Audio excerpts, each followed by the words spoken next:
शुभ संध्या आपणक जरिए मोर एक सुंदर कविताटे मुझे कवितार शीर्षक पखाल।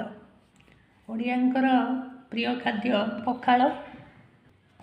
जदि घरे पखाल हो पखाल सहित टिके लंका लुण बड़ीचूरा शुखुआ टिके शाग टिके नहले हबन से उठबनी भात।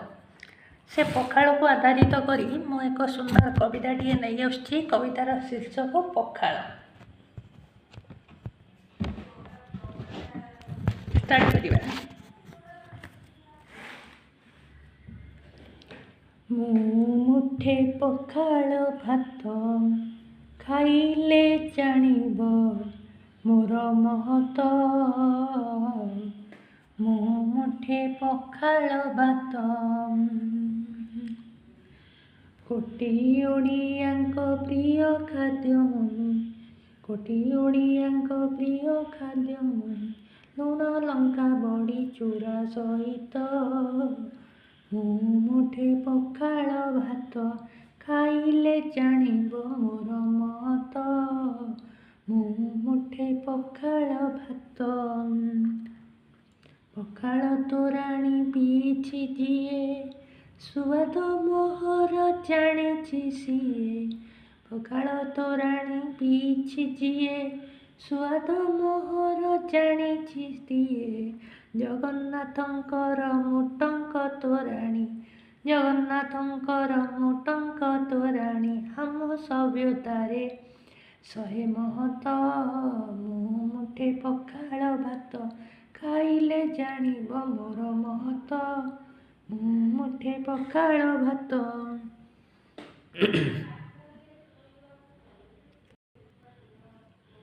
मोर सम्मान रे पखाल दिवस मोर सम्मान रे पखाल दिवस पालन करई सारा जगत। मुठे पखाल भात खरा दिने मो कोटिया दर होटल रे मो भारी गहळ। खरा दिने मो कोटिया दर होटल रे मो भारी गहळ। ओडिया जातिर भूली निजस्व ओडिया जातिर भूली निजस्व धरिछि नकली सभ्यता पथ।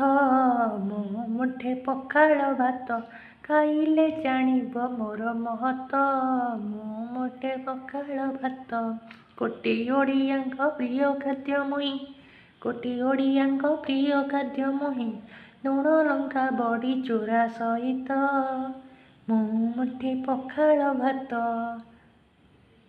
मुठे पखाल भात खाइले जानिब मोर महत।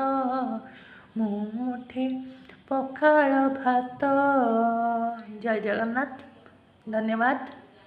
जदि भल लागिबो मो गीतटी को like subscribe and share and comment करने को भूलिबे नहीं।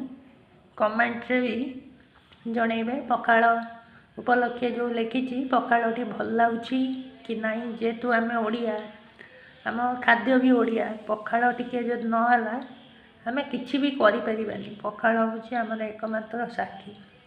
पखाल खाइले मो गुण भी गाइली आपको केमती लगुच आप कमेंट माध्यम रे आपन कहिबे।